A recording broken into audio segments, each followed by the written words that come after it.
Lucy Westenra's diary. The 12th of September. How good they all are to me. I quite love that dear Dr. Van Helsing. I wonder why he was so anxious about these flowers. He positively frightened me. He was so fierce. And yet he must have been right, for I feel comfort from them already. Somehow, I do not dread being alone tonight, and I can go to sleep without fear. I shall not mind any flapping outside the window. Oh, the terrible struggle that I have had against sleep so often of late. The pain of the sleeplessness, or the pain of the fear of sleep, with such unknown horrors as it has for me. How blessed are some people, whose lives have no fears, no dreads, to whom sleep is a blessing that comes nightly, and brings nothing but sweet dreams. Well, here I am tonight, hoping for sleep, and lying like Ophelia in the play, with virgin crunts and maiden struments. I never liked garlic before, but tonight it is delightful. There is peace in its smell. I feel sleep coming already.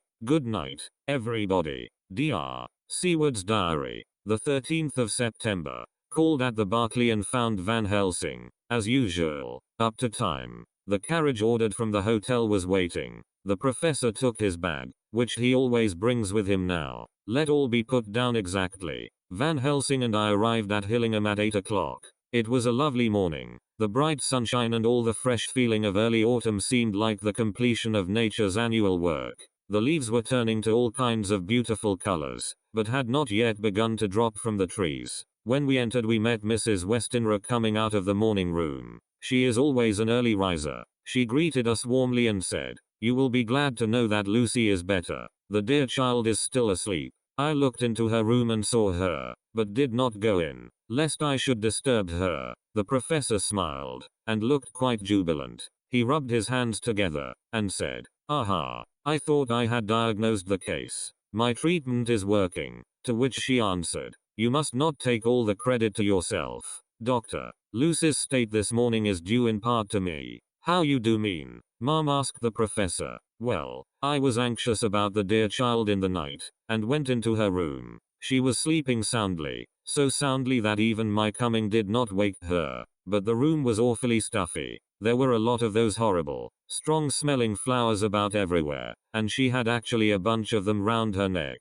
I feared that the heavy odor would be too much for the dear child in her weak state, so I took them all away and opened a bit of the window to let in a little fresh air. You will be pleased with her, I am sure." She moved off into her boudoir, where she usually breakfasted early. As she had spoken, I watched the professor's face, and saw it turn ashen gray. He had been able to retain his self-command whilst the poor lady was present, for he knew her state and how mischievous a shock would be. He actually smiled on her as he held open the door for her to pass into her room. But the instant she had disappeared he pulled me, suddenly and forcibly, into the dining room and closed the door. Then, for the first time in my life, I saw Van Helsing break down. He raised his hands over his head in a sort of mute despair, and then beat his palms together in a helpless way. Finally he sat down on a chair, and putting his hands before his face, began to sob, with loud, dry sobs that seemed to come from the very racking of his heart. Then he raised his arms again, as though appealing to the whole universe. "God, God, God," he said. "What have we done? What has this poor thing done, that we are so sore beset? Is there fate amongst us still, sent down from the pagan world of old, that such things must be, and in such way? This poor mother, all unknowing, and all for the best as she think, does such thing as lose her daughter body and soul, and we must not tell her, we must not even warn her, or she die, and then both die. Oh, how we are beset. How are all the powers of the devils against us?" Suddenly he jumped to his feet. "Come," he said, "come, we must see and act. Devils or no devils, or all the devils at once, it matters not, we fight him all the same." He went to the hall door for his bag, and together we went up to Lucy's room. Once again I drew up the blind, whilst Van Helsing went towards the bed. This time he did not start as he looked on the poor face with the same awful, waxen pallor as before. He wore a look of stern sadness and infinite pity. "As I expected," he murmured, with that hissing inspiration of his which meant so much. Without a word he went and locked the door, and then began to set out on the little table the instruments for yet another operation of transfusion of blood. I had long ago recognized the necessity, and begun to take off my coat, but he stopped me with a warning hand. "No," he said, Today you must operate. I shall provide. You are weakened already. As he spoke he took off his coat and rolled up his shirt sleeve. Again the operation. Again the narcotic. Again some return of color to the ashy cheeks. And the regular breathing of healthy sleep. This time I watched whilst Van Helsing recruited himself and rested. Presently he took an opportunity of telling Mrs. Westenra that she must not remove anything from Lucy's room without consulting him, that the flowers were of medicinal value, and that the breathing of their odor was a part of the system of cure. Then he took over the care of the case himself, saying that he would watch this night and the next and would send me word when to come. After another hour Lucy waked from her sleep, fresh and bright and seemingly not much the worse for her terrible ordeal. What does it all mean? I am beginning to wonder if my long habit of life amongst the insane is beginning to tell upon my own brain. Lucy Westenra's diary. The 17th of September. 4 days and nights of peace. I am getting so strong again that I hardly know myself. It is as if I had passed through some long nightmare, and had just awakened to see the beautiful sunshine and feel the fresh air of the morning around me. I have a dim half remembrance of long, anxious times of waiting and fearing, darkness in which there was not even the pain of hope to make present distress more poignant, and then long spells of oblivion, and the rising back to life as a diver coming up through a great press of water. Since, however, Dr. Van Helsing has been with me, all this bad dreaming seems to have passed away. The noises that used to frighten me out of my wits, the flapping against the windows, the distant voices which seemed so close to me, the harsh sounds that came from I know not where and commanded me to do I know not what, have all ceased. I go to bed now without any fear of sleep. I do not even try to keep awake. I have grown quite fond of the garlic, and a boxful arrives for me every day from Haarlem. Tonight Dr. Van Helsing is going away, as he has to be for a day in Amsterdam. But I need not be watched. I am well enough to be left alone. Thank God for mother's sake, and dear Arthur's, and for all our friends who have been so kind. I shall not even feel the change. For last night Dr. Van Helsing slept in his chair a lot of the time. I found him asleep twice when I awoke, but I did not fear to go to sleep again, although the boughs or bats or something napped almost angrily against the window panes. The Pall Mall Gazette, the 18th of September. The Escaped Wolf.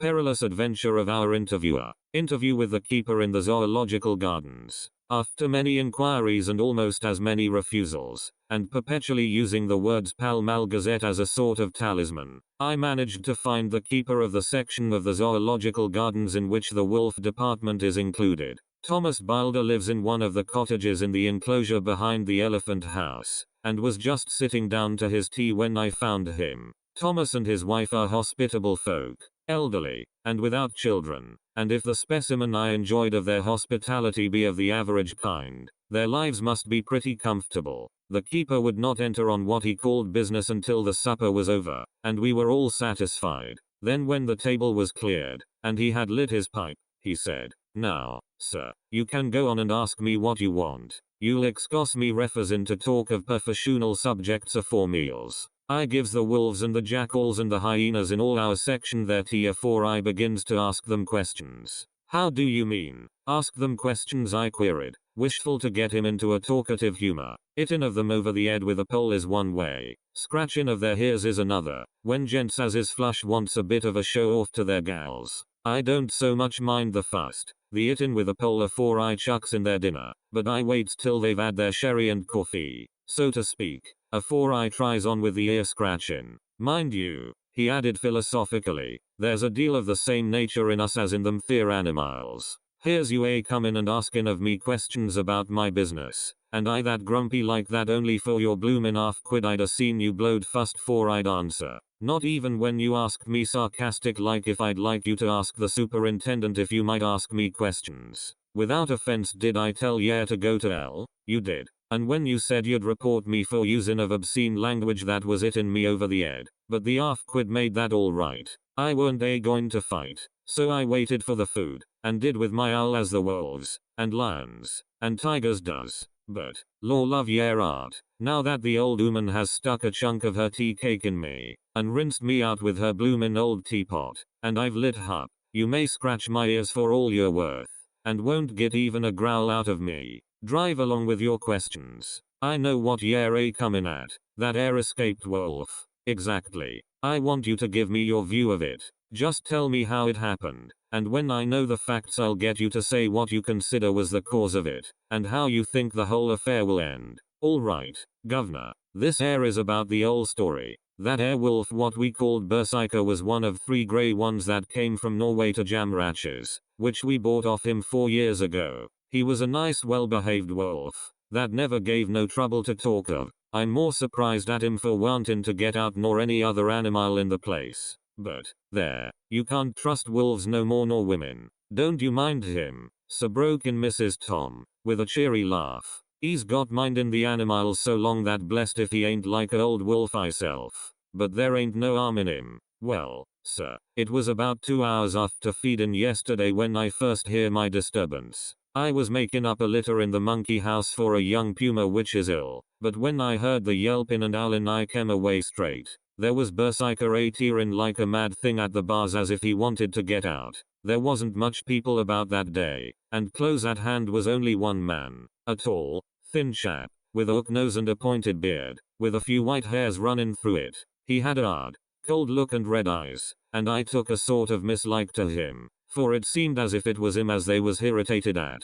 He had white kid gloves on his hands, and he pointed out the animals to me and says, "Keeper, these wolves seem upset at something. Maybe it's you," says I, for I did not like the airs as he give myself. He didn't get angry, as I hoped he would, but he smiled a kind of insolent smile, with a mouth full of white, sharp teeth.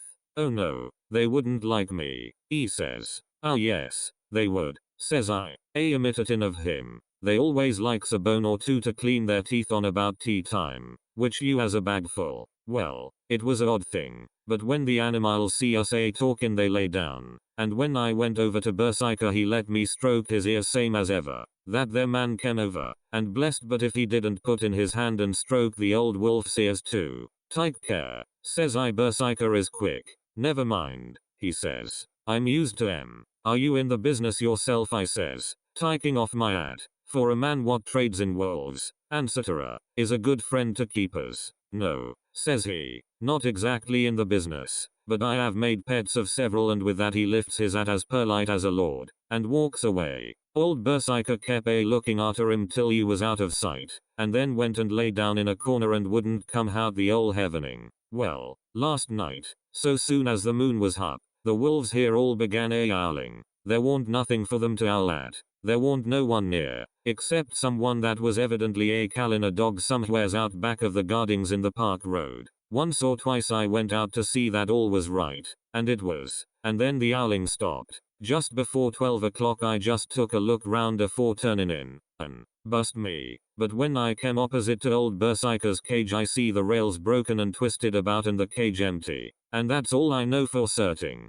Did anyone else see anything? One of our gardeners was comin' home about that time from Harmony, when he sees a big grey dog comin' out through the garden edges. At least, so he says, but I don't give much for it myself. For if he did he never said a word about it to his missus when he got home, and it was only after the escape of the wolf was made known, and we had been up all nighter, hunting of the park for Berserker, that he remembered seeing anything. My own belief was that the Harmony had got into his head. Now, Mr. Boulder, can you account in any way for the escape of the wolf? "Well, sir," he said with a suspicious sort of modesty, "I think I can, but I don't know as how you'd be satisfied with the theory." "Certainly I shall. If a man like you, who knows the animals from experience, can't hazard a good guess at any rate, who is even to try? Well then, sir, I accounts for it this way. It seems to me that wolf escaped, simply because he wanted to get out." From the hearty way that both Thomas and his wife laughed at the joke I could see that it had done service before, and that the whole explanation was simply an elaborate sell. I couldn't cope in badinage with the worthy Thomas, but I thought I knew a surer way to his heart, so I said, "Now, Mr. Boulder, we'll consider that first half sovereign worked off, and this brother of his is waiting to be claimed when you've told me what you think will happen." "Right wha, sir," he said briskly. "Ye'll excuse me, I know, for a chaffin' of ye, but the old woman here winked at me, which was as much as telling me to go on." "Well, I never said the old lady. My opinion is this, that wolf is hiding of, somewheres, The gardener what didn't remember said he was a galloping northward faster than a horse could go, but I don't believe him. 4. Yes, sir. Wolves don't gallop no more nor dogs does. They not bein' built that way. Wolves is fine things in a storybook, and I dessay when they gets in packs and does be chivying something that's more afeared than they is they can make a devil of a noise and chop it up, whatever it is. But, Lord bless you, in real life a wolf is only a low creature, not half so clever or bold as a good dog, and not half a quarter so much fight in him. This one ain't been used to fightin' or even to providin' for hisself, and more like he's somewhere round the park a hidin' and a shiverin' of, and, if he thinks at all, wonderin' where he is to get his breakfast from. Or maybe he's got down some area and is in a coal cellar. My eye, won't some cook get a rum start when she sees his green eyes a shining at her out of the dark?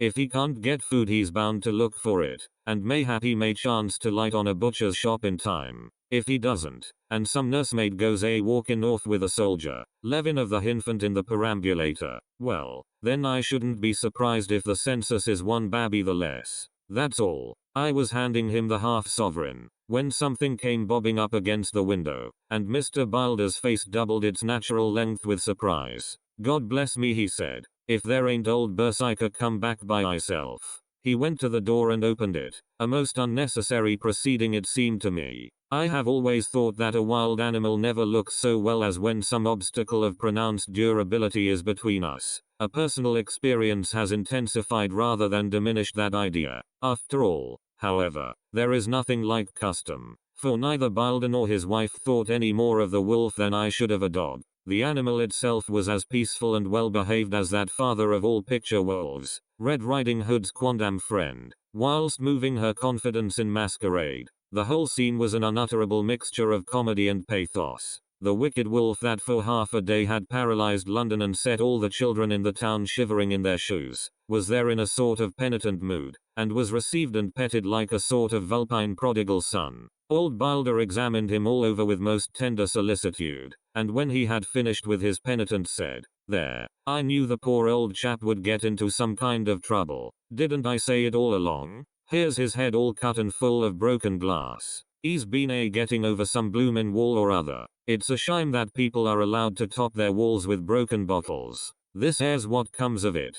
Come along, Berserker." He took the wolf and locked him up in a cage, with a piece of meat that satisfied, in quantity at any rate, the elementary conditions of the fatted calf, and went off to report. I came off, too, to report the only exclusive information that is given today regarding the strange escapade at the zoo. Dr. Seward's diary. The 17th of September. I was engaged after dinner in my study posting up my books, which, through press of other work and the many visits to Lucy, had fallen sadly into arrear. Suddenly the door was burst open, and in rushed my patient, with his face distorted with passion. I was thunderstruck, for such a thing as a patient getting of his own accord into the superintendent's study is almost unknown. Without an instant's pause he made straight at me. He had a dinner knife in his hand, and, as I saw he was dangerous, I tried to keep the table between us. He was too quick and too strong for me, however, for before I could get my balance he had struck at me and cut my left wrist rather severely. Before he could strike again, however, I got in my right and he was sprawling on his back on the floor. My wrist bled freely, and quite a little pool trickled onto the carpet. I saw that my friend was not intent on further effort, and occupied myself binding up my wrist, keeping a wary eye on the prostrate figure all the time. When the attendants rushed in, and we turned our attention to him, his employment positively sickened me. He was lying on his belly on the floor licking up, like a dog, the blood which had fallen from my wounded wrist. He was easily secured, and, to my surprise, went with the attendants quite placidly, simply repeating over and over again, "The blood is the life. The blood is the life. I cannot afford to lose blood just at present. I have lost too much of late for my physical good, and then the prolonged strain of Lucy's illness and its horrible phases is telling on me. I am overexcited and weary, and I need rest, rest, rest. Happily Van Helsing has not summoned me, so I need not forego my sleep. Tonight I could not well do without it.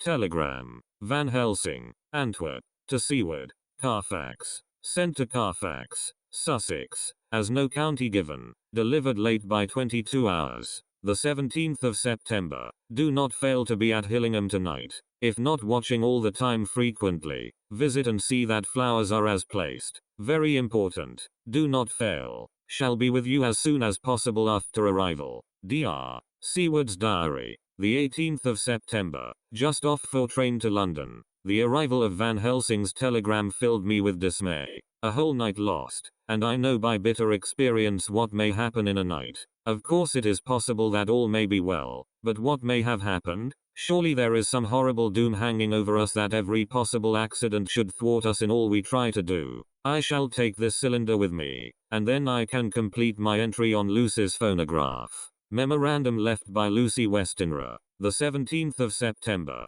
night. I write this and leave it to be seen, so that no one may by any chance get into trouble through me. This is an exact record of what took place tonight. I feel I am dying of weakness, and have barely strength to write, but it must be done if I die in the doing. I went to bed as usual, taking care that the flowers were placed as Dr. Van Helsing directed, and soon fell asleep. I was waked by the flapping at the window, which had begun after that sleepwalking on the cliff at Whitby when Mina saved me, and which now I know so well. I was not afraid, but I did wish that Dr. Seward was in the next room, as Dr. Van Helsing said he would be, so that I might have called him. I tried to go to sleep, but could not. Then there came to me the old fear of sleep, and I determined to keep awake. Perversely sleep would try to come then when I did not want it. So, as I feared to be alone, I opened my door and called out, "Is there anybody there?" There was no answer. I was afraid to wake Mother, and so closed my door again. Then outside in the shrubbery I heard a sort of howl like a dog's, but more fierce and deeper. I went to the window and looked out, but could see nothing, except a big bat, which had evidently been buffeting its wings against the window. So I went back to bed again, but determined not to go to sleep. Presently the door opened, and Mother looked in, seeing by my moving that I was not asleep, came in, and sat by me. She said to me even more sweetly and softly than her wont, "I was uneasy about you, darling, and came in to see that you were all right. I feared she might catch cold sitting there, and asked her to come in and sleep with me. So she came into bed, and lay down beside me. She did not take off her dressing gown, for she said she would only stay a while and then go back to her own bed. As she lay there in my arms, and I in hers, the flapping and buffeting came to the window again. She was startled and a little frightened, and cried out, 'What is that?' I tried to pacify her, and at last succeeded, and she lay quiet, but I could hear her poor dear heart still beating terribly. After a while there was the low howl again out in the shrubbery, and shortly after there was a crash at the window, and a lot of broken glass was hurled on the floor. The window blind blew back with the wind that rushed in, and in the aperture of the broken panes there was the head of a great,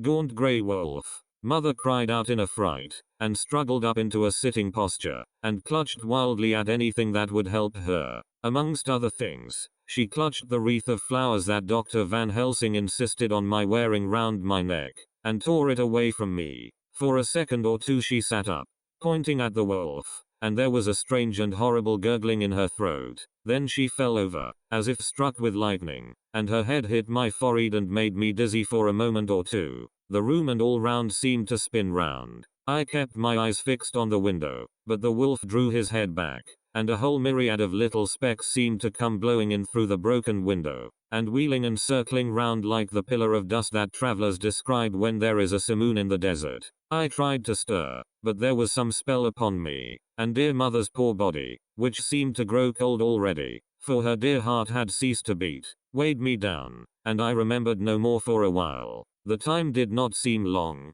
but very, very awful, till I recovered consciousness again. Somewhere near, a passing bell was tolling, the dogs all round the neighborhood were howling, and in our shrubbery, seemingly just outside, a nightingale was singing. I was dazed and stupid with pain and terror and weakness, but the sound of the nightingale seemed like the voice of my dead mother come back to comfort me. The sound seemed to have awakened the maids, too, for I could hear their bare feet pattering outside my door. I called to them, and they came in, and when they saw what had happened, and what it was that lay over me on the bed, they screamed out. The wind rushed in through the broken window, and the door slammed to. They lifted off the body of my dear mother, and laid her, covered up with a sheet, on the bed after I had got up. They were all so frightened and nervous that I directed them to go to the dining room and have each a glass of wine. The door flew open for an instant and closed again. The maid shrieked, and then went in a body to the dining room, and I laid what flowers I had on my dear mother's breast. When they were there I remembered what Dr. Van Helsing had told me, but I didn't like to remove them, and, besides, I would have some of the servants to sit up with me now. I was surprised that the maids did not come back.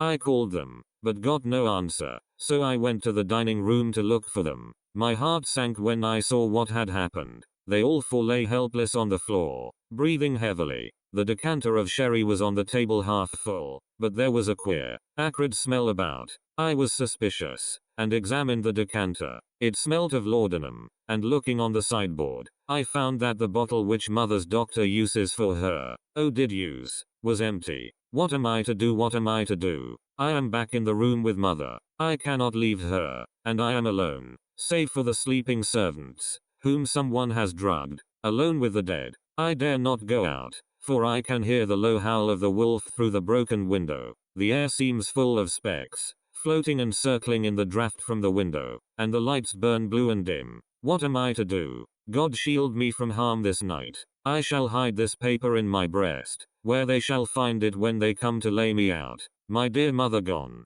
It is time that I go too. Goodbye, dear Arthur. If I should not survive this night, God keep you, dear, and God help me.